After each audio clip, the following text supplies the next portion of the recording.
The Guardian's Letter. On the very day of Bahíyyih Khanum's passing, 15th of July, 1932,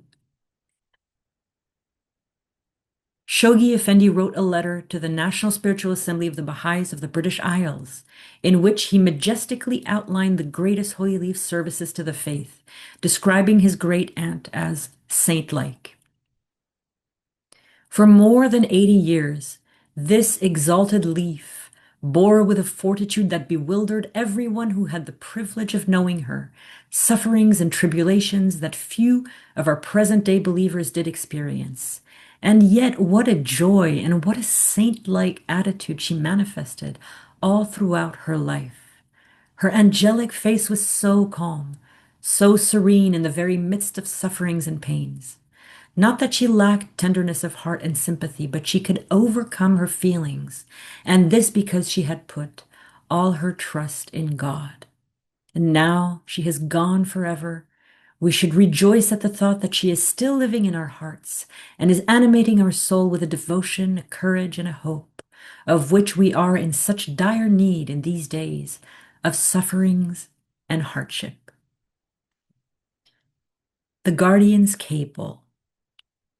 That same day, 15th of July, 1932, The Guardian cabled the National Spiritual Assembly of the United States and Canada, where he announced 9 months of mourning and the suspension of all religious festivities. This is that cable reproduced in Baha'i News issue 65 of August 1932, and the cable read, "The greatest holy leaf's immortal spirit winged its flight great beyond. Countless lovers her saintly life in east and west, seized with pangs of anguish, plunged in unutterable sorrow. Humanity shall ere long recognize its irreparable loss. Our beloved faith, well nigh crushed by devastating blow of Abdu'l-Bahá unexpected ascension, now laments passing, last remnant of Baha'u'llah's most exalted member. I, for my part, bewail sudden removal, my sole earthly sustainer, the joy and solace of my life. Her sacred remains will repose vicinity holy shrines. So grievous a bereavement necessitates suspension for 9 months throughout Baha'i world every manner religious festivity. Inform local assemblies and groups holding befitting manner memorial gatherings, extol a life so laden, sacred experiences so rich, imperishable memories. Advise holding additional commemoration service of strictly devotional character, auditorium, Mashrikul Asghar." The Guardian begins to plan the monument. Immediately after sending cables to the Baha'is of the East and the West on the 15th of July, 1932, writing his long eulogy for the greatest holy leaf 2 days later on the 17th of July, 1932, and officially inaugurating 9 months of mourning in memory of the greatest holy leaf, the Guardian began preparing for the construction of a befitting monument to mark Bahíyyih Khanum's resting place.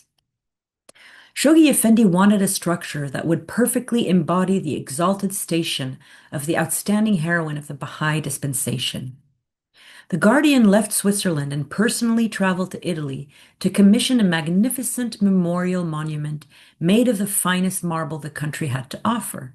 The image on this slide is a marble quarry in Carrara, Italy, where the Guardian traveled at the end of July 1932. Part 3, The Funeral of the Greatest Holy Leaf.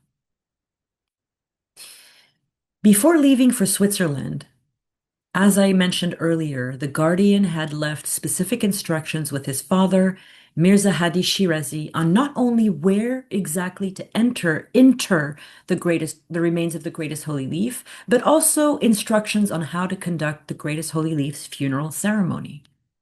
This is a photograph of the greatest holy leaf's funeral ceremony, her funeral procession. The greatest holy leaf had herself personally prepared her burial shroud, a pair of white socks, a white scarf, a white handkerchief, and a white dress, and carefully wrapped everything and tied everything together.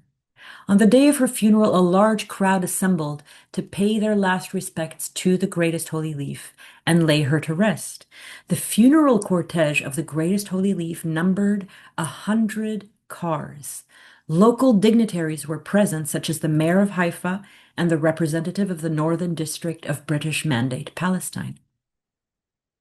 People who had loved Bahiyyih Khanum flocked from all the surrounding towns and villages, from Haifa and Akka and the Druze village of Abu Sinan, where she had lived for 8 months during World War I, but also towns as far as Nablus, Jaffa, and Jerusalem. Before laying the Greatest Holy Leaf to rest, the prayer for the dead was read in the house of the Master, where she had passed away early that same morning, in the large downstairs reception hall. Then pallbearers raised the coffin containing the sacred remains of the Greatest Holy Leaf aloft on their shoulders and walked up the steep incline of Mount Carmel to enter Bahíyyih Khanum in the place that had been specifically designated by the guardian. From Switzerland, the guardian was carefully following all the arrangements for the funeral of the Greatest Holy Leaf and sent an important instruction directed to all the Baha'is in the Holy Land that they were to visit the Greatest Holy Leaf's resting place every day. Dutifully and no doubt crushed with grief and sadness, the Baha'is visited Bahíyyih Khanum's resting place every afternoon from the 15th to the 24th of July to say prayers during the period of 9 days of mourning. The newspaper article. I'd like to thank Dr. Nejati Alkan, the historian, for providing me with this very precious newspaper article that shows the importance that Bahíyyih Khanum occupied not only in the Baha'i community, but in the community at large. This is an article, as you can see, highlighted in pink from Mirat ash-Sharq, the Mirror of the East, dated 20 July 1932. The title of the article reads, Death of the Sister Bahíyyih Khanum, the sister of Abdu'l-Bahá Abbas. Before the obituary is the same Arabic hidden word from the printed announcement that the family had put out, the Arabic hidden word number 33, O Son of Spirit, with the joyful tidings of light I hail thee, rejoice. To the court of holiness I summon thee. Abide therein that thou mayest live in peace forevermore. And this is the article, which is significant and accurate and very interestingly mentions Bahíyyih Khanum's contributions to the faith, translated into English from the original Arabic by Gamal Hassan, pioneer in Uganda. With this spiritual preface, the Arabic hidden word, the family of Abdu'l-Bahá in particular and the Baha'is in general announced the passing of the benevolent and pious lady Bahíyyih Khanum of 80 years of age. She has been laid to rest at the slopes of Mount Carmel in the vicinity of the shrine of her brother Abdu'l-Bahá Abbas in a funeral that was filled with mourners, the likeness of which the city of Haifa hasn't previously witnessed. The late lady had a great influence in the history of the Baha'i faith. After Abdu'l-Bahá Abbas, her late brother, her rank and station in the Baha'i faith were unsurpassed. Throughout her life, she was the embodiment of decency, compassion, and kindness. May God shower her with his abundant mercy and grant the family of Baha a well-enduring patience. In Wyoming, the Greatest Holy Leaf's passing was reported around the world, including in Wyoming, 11,000 kilometers, 7,000 miles away in the United States on Thursday, the 21st of July, 1932, on page 10 of the Casper Tribune Herald. The title of the obituary reads, Daughter of Baha'ist Prophet Succumbs. Below was the following text. Chicago, July 21st. A cablegram from Shoghi Effendi, head of the Baha'i faith, brought word of the death at Haifa, Palestine of Bahíyyih Khanum, daughter of Baha'u'lláh, the prophet of Baha'ism. The American National Spiritual Assembly, in keeping with the world Baha'ist faith, has decreed 9 months suspension of religious festivities in mourning. The 40th Day Memorial Feast. This is an Arab tradition, or at least in the Middle East. There was a 40th day memorial feast for Abdu'l-Bahá as well, and it took place on the 25th of August, 1932. Now, it would be a grave mistake to think that Baha'is were the only ones deeply grieving for the passing of the greatest holy leaf. The people of Haifa and Akka were so deeply shaken by Bahiyyih Khanum's passing that they asked to organize readings of their eulogies in poem form. Instead, Shoghi Effendi suggested that they organize something much more befitting of the greatest holy leaf's character, a 40th day memorial feast where hundreds could gather and be fed and be joyful in the name of Bahiyyih Khanum.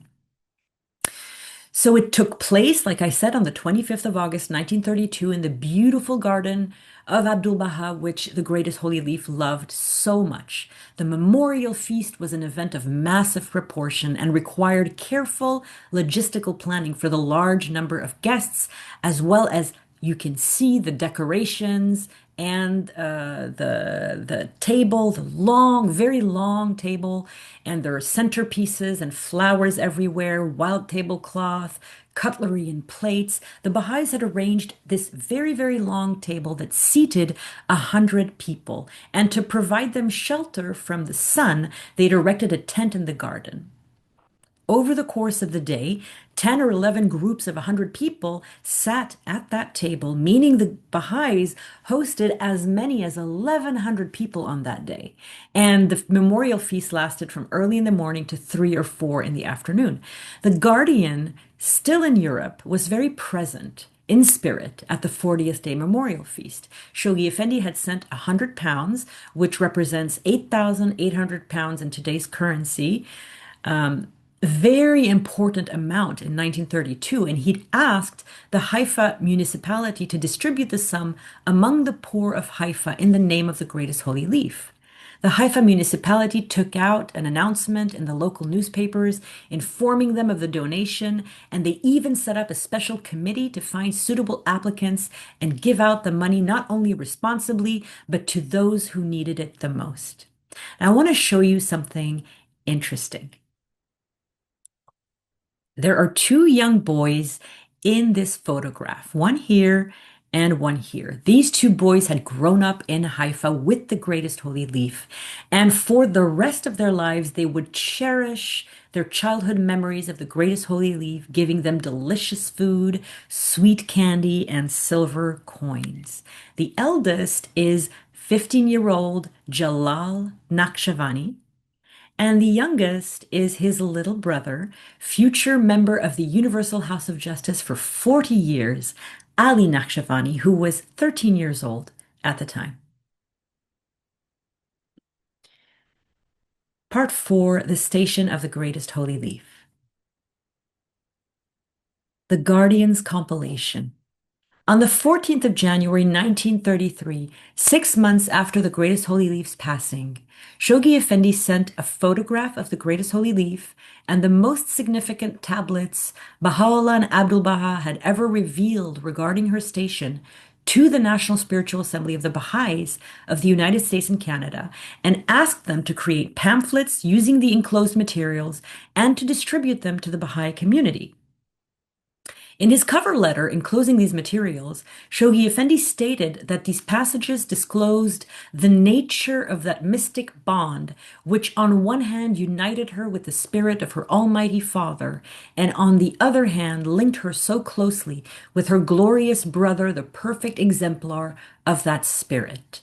The Guardian referred to the greatest holy leaf as a pattern of goodness, of a pure and holy life, who was the embodiment of such heavenly virtues as only the privileged inmates of the uppermost chambers of the Abha paradise can fully appreciate, will long live enshrined in these immortal words, a memory the ennobling influence of which will remain an inspiration and a solace amid the wreckage of a sadly shaken world. Shoghi Effendi had explained his intent with this compilation when he had sent the same compilation to the Central Assembly of Persia on the 13th of December, 1932. These verses should be repeatedly recited, most movingly with devotion and loneliness and great attention and care, so as to perpetuate her blessed memory, extol her station, and out of love also for her incomparable beauty. It was important for Shoghi Effendi to communicate these excerpts so that Baha'is could begin to understand the mysteries and the secrets contained in the holy writings about the greatest holy leaf, who had been so humble, so discreet, and so self-effacing during her entire life. The effect of both of these publications on Western Baha'is and Eastern Baha'i communities was significant because they began to form, guided by Shoghi Effendi's words, an accurate understanding of the peerless station of the greatest holy leaf. But not only that, they began to understand her incredible contributions to the propagation and defense of the faith. Munir Khanum's inconsolable grief. Munir Khanum and Bahiyyih Khanum were close in age. The greatest holy leaf was born in 1846, and Munir Khanum was born 1 year later in 1847. These two photographs are the earliest photographs that we have of both of them, and they are relatively close in years to the time when they first met, when Munir Khanum arrived in the Holy Land to marry Abdu'l-Bahá. They lived together for 60 years as loving sisters and deep spiritual friends, first in Akka in the house of Abud and in the house of Abdullah Pasha, and then in Haifa in the house of the master. It was Bahiyyih Khanum who had given Munir Khanum her wedding dress 59 years before, and together they had endured the passing of four of Abdu'l-Bahā's children, Abdu'l-Bahá and Munir Khanum's children, the deaths of the mother of Abdu'l-Bahá and Bahiyyih Khanum, Asiyeh Khanum, the passing of his uncle Mirza Musa, and the tragedies of the ascension of Baha'u'lláh and Abdu'l-Bahá, not to mention the crises of covenant breaking, one after the other, over the course of 6 decades. Now Munir Khanum, for the first time, was alone to grieve a great loss. For the first time in 60 years, she did not have Bahiyyih Khanum by her side. And being a writer, the only woman in the Holy Family to have written her own autobiography, she expressed her immense pain with very moving elegy. Munir Khanum had written what she called letters of lament after the passing of Abdu'l-Bahá, and you can find all of these online on Baha'i Library online. And she wrote a letter of lament in 1933, exactly 1 year after the passing of the greatest holy leaf. And I'm going to read a few excerpts from her letter of lament. I sit to write a fitting letter, a letter of swelling sorrow, soiled with my heart's blood, patterned with my tears, black as Layli's tresses, laid waste like Majnun's soul, lacerated like a lover's heart, grieved from first to last. O believers, immersed in my sorrow and woe, I raise the cup of my own blood to my lips. Should I say more, breasts would pound. Should I write, all hearts would break. Whither, my companion, friend of my soul, that gentle confidant of my secret thoughts? Would that my tears become the sea, where I might cast my sorrows. Oh woe, oh woe, oh woe is me, that our precious son should be veiled by a cloud. And now, O mistress of the world and of the handmaids of the All-Merciful, today is 1 whole year since you winged your flight from this world of sorrow and pain and made your home and refuge in the Abha kingdom and in the supreme paradise. Oh, that I could be with you. What a triumph that would be for me. Part 5, the monument for the greatest holy leaf. A deeply significant location. Here is the ark today, and all the paths lead to the resting place of Bahiyyih Khanum, the greatest holy leaf, and the house of justice is directly facing it and facing Akka. Shoghi Effendi specifically chose the resting place of the greatest holy leaf to be the center around which the arc of the future international buildings of the Baha'i administrative order would be built. Bahiyyih Khanum, who had spent the last 11 years of her life defending and explaining and promoting the creation of local spiritual assemblies and teaching Baha'is about the administrative order, rests forevermore at the heart of the international administrative order of the faith. Shoghi Effendi's choice to place the resting place of the greatest holy leaf at the heart of the future ark, the first building of which Shoghi Effendi himself erected in the last years of his life, the International Baha'i Archives, determined the shape, the disposition, the arrangement, the size, the orientation, and the location of all of the buildings of the International World Center of the Baha'i Faith and the seat of the Universal House of Justice. The Guardian had chosen Bahiyyih Khanum's burial spot to be on Mount Carmel, on that very sacred land, holy and sacred for thousands of years, but also blessed by the footsteps of Baha'u'lláh, her father, and in very close proximity to the shrine of the Bab, the herald of Baha'u'lláh, thereby offering a connection between the resting place of Bahiyyih Khanum with the three central figures of the faith, Baha'u'lláh, the Bab, and Abdu'l-Bahá, who was also buried on Mount Carmel. There could be no more fitting resting place for the outstanding heroine of the Baha'i dispensation. And Shoghi Effendi shared the powerful significance of the location of the greatest holy leaf's resting place in a letter he wrote on the 21st of December 1939 after having reinterred the remains of Asiye Khanum and Mirza Mehdi close to the remains of Bahiyyih Khanum. The conjunction of the resting place of the greatest holy leaf with those of her brother and mother incalculably reinforces the spiritual potencies of that consecrated spot, destined to evolve into the focal center of those world-shaking, world-embracing, world-directing administrative institutions ordained by Baha'u'lláh. Now I want to talk to you a little bit more in detail about the monument itself. This is an absolutely stunning photograph of the monument immediately after its conclusion.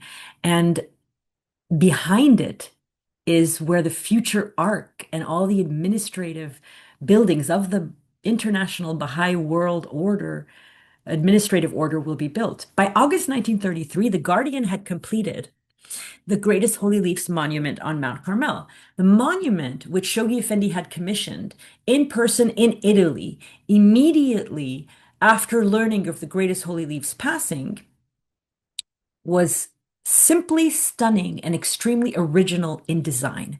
And Ruhiyyih Khanum describes the monument in perhaps the most beautiful way in The Priceless Pearl. No one could possibly call this exquisitely proportioned monument, built of shining white Carrara marble, anything but what it appears, a love temple, the embodiment of Shoghi Effendi's love. Shoghi Effendi loved this monument so much, he himself took this picture. He was an extremely talented photographer, and you can tell how he carefully placed the monument framed on either side by his beloved cypresses. This photograph was the frontispiece of the Baha'i World Volume 5 for 1930-1932. After the greatest holy leaf's monument had been completed in all its beauty, Shoghi Effendi chose a photograph of it and sent it to national spiritual assemblies around the world and to a special list of individuals to whom he had wanted to send and share such a tender reminder of the greatest holy leaf. And now I want to go a little bit more in depth about the monument as a symbol. In The Priceless Pearl, Ruhiyyih Khanum describes Shoghi Effendi's powerful symbolic elements in his design of the monument of the greatest holy leaf.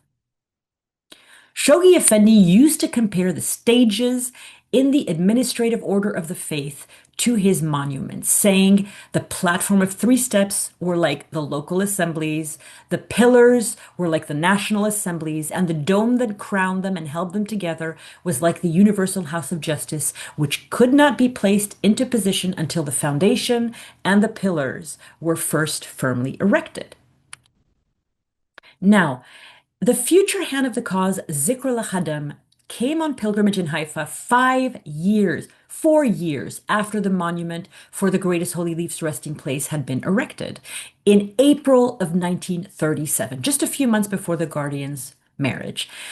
Now, what is very interesting about Hand of the Cause Zikr al-Khadam's pilgrimage is that he relates in very great detail an explanation that the Guardian gave while he was on pilgrimage about the symbol of the structure of the resting place for the monument of the greatest holy leaf. Of course, the three steps are symbolic of the election of the Universal House of Justice, and this is how. The first step, said Shoghi Effendi, represents unit convention when delegates to the national convention are elected. The second step symbolizes national convention when the delegates to national convention elect the national spiritual assemblies. The third step represents international conventions when the members of the elected national spiritual assemblies gather every 5 years to elect the Universal House of Justice at international convention. The 9 pillars of the monument symbolize the national spiritual assemblies around the world. And of course, as Bahíyyih Khánum had said, the dome symbolizes the Universal House of Justice. A story I find extremely touching in the building of the monument for the greatest holy leaf is a phone call that the Guardian placed. This is one of the most touching aspects because it shows Shoghi Effendi's deep attention to detail and also his profound love for this monument that he would love for the rest of his life. He placed a phone call when the monument was being erected to the engineer in charge, and he asked the engineer to make sure that when the head pillar was put in place, that it faced directly the shrine of Baha'u'lláh in Bahji and not the city of Akka. Another extremely important aspect of this monument is the inscription. To consecrate the monument, the Guardian chose the most exquisite tablet of Baha'u'lláh, extolling the attributes of the greatest holy leaf. He had the text of this short tablet carved in its entirety along the base of the dome and then gilded. This is the original tablet in the handwriting of Baha'u'lláh.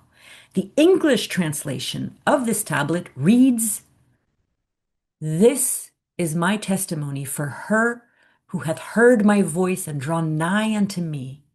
Verily she is a leaf that hath sprung from this pre-existent root. She hath revealed herself in my name and tasted of the sweet savors of my holy, my wondrous pleasure. At one time we gave her to drink from my honeyed mouth.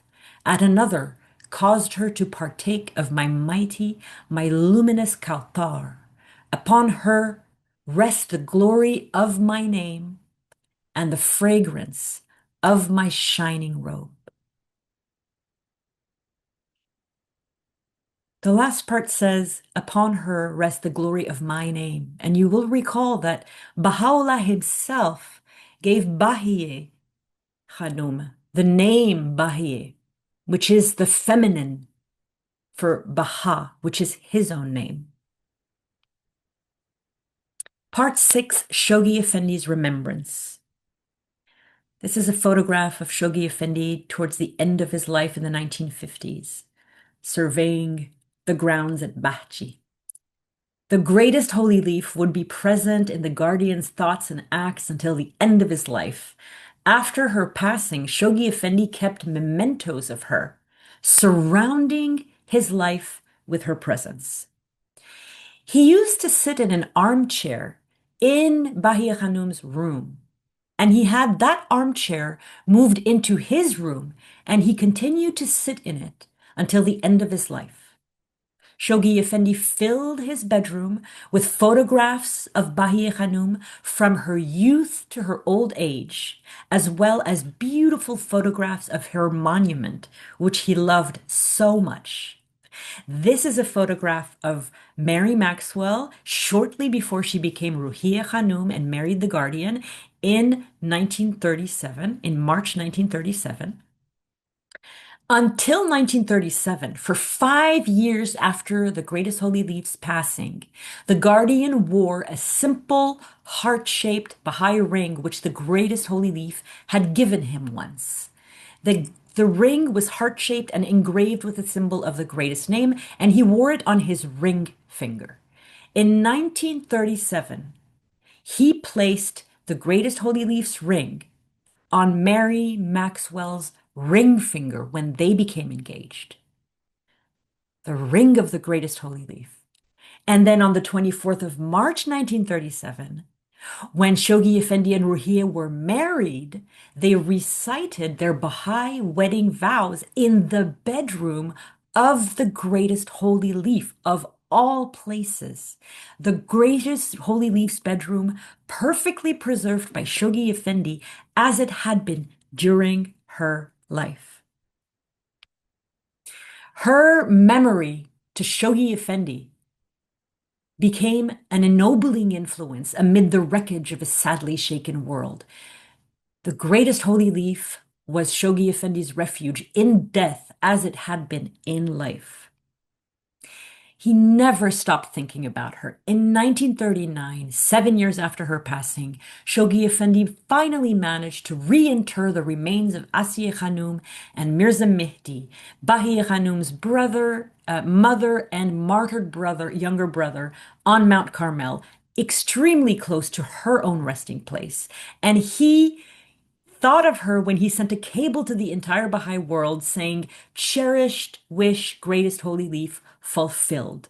Shoghi Effendi never forgot that the greatest holy leaf had often said during her life that she wanted to be buried near her beloved mother and brother.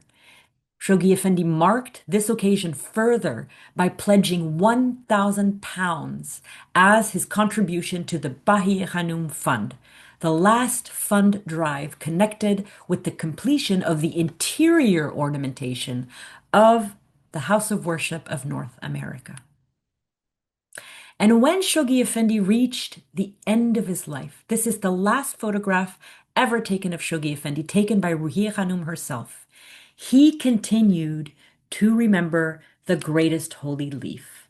The Guardian's last immense project was the International Baha'i Archives, and he decorated them with illumined tablets revealed by Baha'u'lláh in her honor, and also photographs of her and her monument and relics from her life and other mementos. As you can see here, shoes or slippers and gloves and scarves.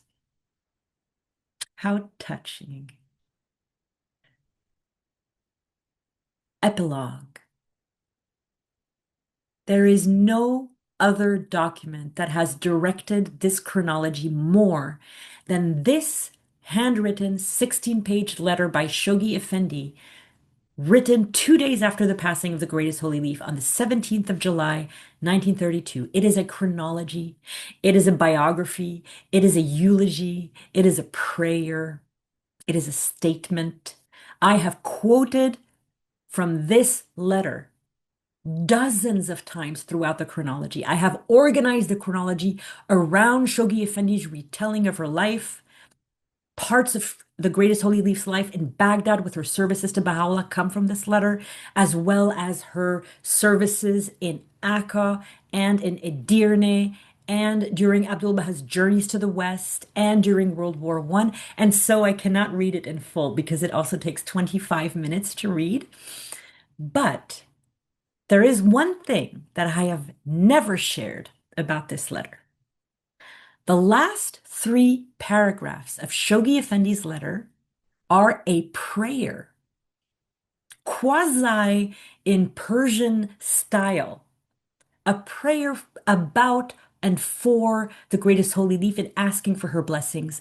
And this is the last thing that I am going to read in this presentation. So I'm going to speak the words of Shoghi Effendi. Intercede, O noble and well-favored scion of a heavenly Father, for me no less than for the toiling masses of thy ardent lovers, who have sworn undying allegiance to thy memory, whose souls have been nourished by the energies of thy love, whose conduct has been molded by the inspiring example of thy life, and whose imaginations are fired by the imperishable evidence of thy lively faith, thy unshakable constancy, thy invincible heroism, thy great renunciation. Whatever betides us, however distressing the vicissitudes with the nascent faith of God may yet experience, we pledge ourselves before the mercy seat of thy glorious Father to hand on, unimpaired and undivided, to generations yet unborn, the glory of that tradition of which thou hast been its most brilliant exemplar. In the innermost recesses of our hearts, O thou exalted leaf of the Abha paradise, we have reared for thee a shining mansion that the hand of time can never undermine, a shrine which shall frame eternally the matchless beauty of thy countenance, an altar whereon the fire of thy consuming love shall burn forever. Thank you very much for having followed this story of the life of the greatest holy leaf for 7 Sundays. And sad to see it end. And I wish you all a wonderful summer and hope to see you for Martha Root starting on September 28th. Thank you so much to Clearwater Baha'is for hosting these events, and goodbye.